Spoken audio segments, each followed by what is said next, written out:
evening. I am the founder of Second Chances Farm, as you can see it there.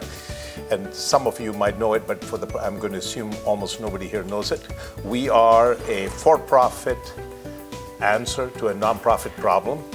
We're a public benefit corporation located in an opportunity zone in the northeast section of Wilmington in the Riverside community.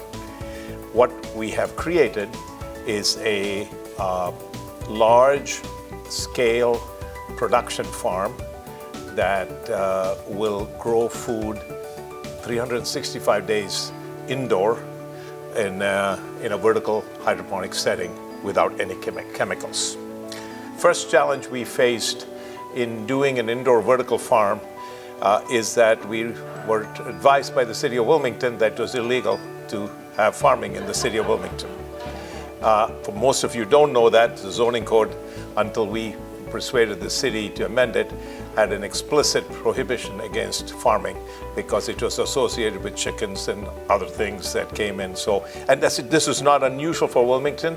It was throughout most of the country, and any of us who have been involved in vertical farm around the country can tell you it had to change. And in our case, we had to actually get the zoning code amended, so it was not a variance, to explicitly allow indoor vertical farming.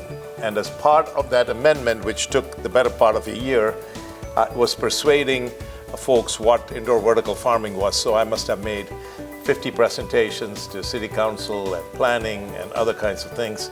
And I don't think anybody understood what we were doing, but the key was when they passed the zoning amendment, they put a restriction that we could not do aquaponics, which I had no plan to do it, because they were convinced that there will be a lot of dead fish lying around the city.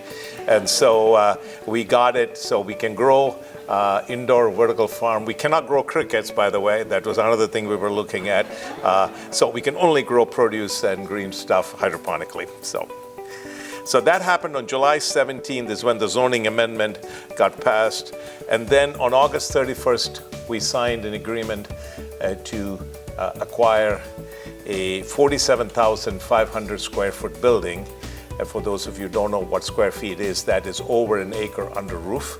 And a building that was called the Opportunity Center, which for 60 years served as a sheltered workshop for handicapped people, and then they had moved out last year. It was a little larger than we wanted, but we got it in part because we loved the building. It was in great shape. It was next to Reach Riverside. For some of you know, whether it's a very ambitious project in Northeast Wilmington. So we felt it served some mission. One of our 3 missions is to breathe life into old buildings. We intend to do multiple farms, and this was a building that was vacant, in good shape, but we felt if we didn't do it, it would remain vacant because there wasn't a lot of commercial opportunities potentially coming into this area. So it's the Opportunity Center building that we are in. 3030 Bauer Street is the address, and that's the place where we call home. For those of you who have never seen a vertical farm, this is a 3D version of it. In our farm, there will be 8 levels. So each level, and I'll just come here and say this is one level, and there's 8 levels, and that's what we call a module. And so there are 4 things that you need for an indoor vertical farm. One is light, which has to be obviously not natural light. There's no greenhouse here. These are all artificial lights. Number 2 is water. Number 3 is nutrients, and number 4 is CO2. So what we provide here is growing plants with LED lights, which are incredibly efficient. They were perfected in China 3 years ago, primarily to meet the needs of the cannabis farmers in Canada and Colorado, and that was why, because before that it was the lights that were being used created a lot of heat that consumed a lot of electricity, but also had to be cooled down, and the distance between the plants and where the lights were had to be higher. So we are able in 12 feet 6 inches, which is from the bottom to the top, to grow 8 levels under LED lights that are incredibly cool to touch. Water, believe it or not, City of Wilmington water, we have done all the testing, is one of the best waters in the East Coast. We thought we had to use an RO plant to take the chlorine out. We're very lucky. We're at the end of the city line, so all the chlorine dissipates by the time it comes, and it's really got some very good trace minerals, so we don't desalinate. We add the minerals that we are needed for the plants. Kale, for example, requires a different kind of mineral composition than lettuce, but typically you can use a general proof. And then the most important thing is when you grow plants at this scale, you will need to introduce CO2. So just to give you some numbers so you can get scale, this building that we're in, we have divided into two farms, farm number 1 and farm number 2. We're essentially one half of the building. And the one half of the building is farm number 1. We will have 400 growing modules.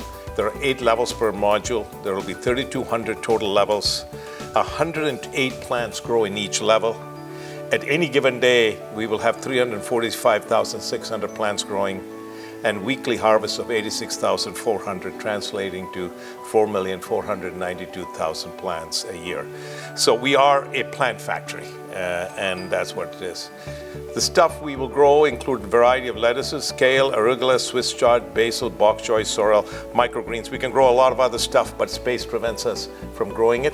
We have set up a prototype farm, which my friend from the food bank has visited, and we are growing a lot of crops to test the system. That's what we have been doing. And just to give you a comparison, our farm, farm number 1, where I just gave you those numbers, we are situated on a piece of land. If it was just land, it would be 1/3 of an acre. And in that 1/3 of an acre, we get 12 cycles per year. And we grow 4.5 million plants a year. It comes to 256 plants per square inch that we can grow. So that gives you a sense. And on the other side, what can be grown on outdoor farms is for, obviously a lot less, especially if you are in a climate like Delaware. So we are very, very intensely growing plants in a small area. Our key factors is there's no soil. We're completely pesticide-free, herbicide-free, chemical-free. We use 90% less water than outside farms because we continuously recycle the water. We're unaffected by weather, rain, drought, or any other stuff. And we, of course, can grow 365 days a year. A couple of things I'll just tell you that's the farm part. I should tell you why we call it Second Chances, which is our social mission. Our social mission is we only hire in the farm to work in the farm returning citizens. So if you have not spent time in prison, you are not eligible to work with us. We discriminate against people who haven't gone to prison. We only, which is sort of the reverse of what normally happens in society. Our goal is to reduce recidivism. So we have a 16-week program where people entered. Our first core of 10 people started on January 6th, and they still are there as of their 10th day or 11th day today.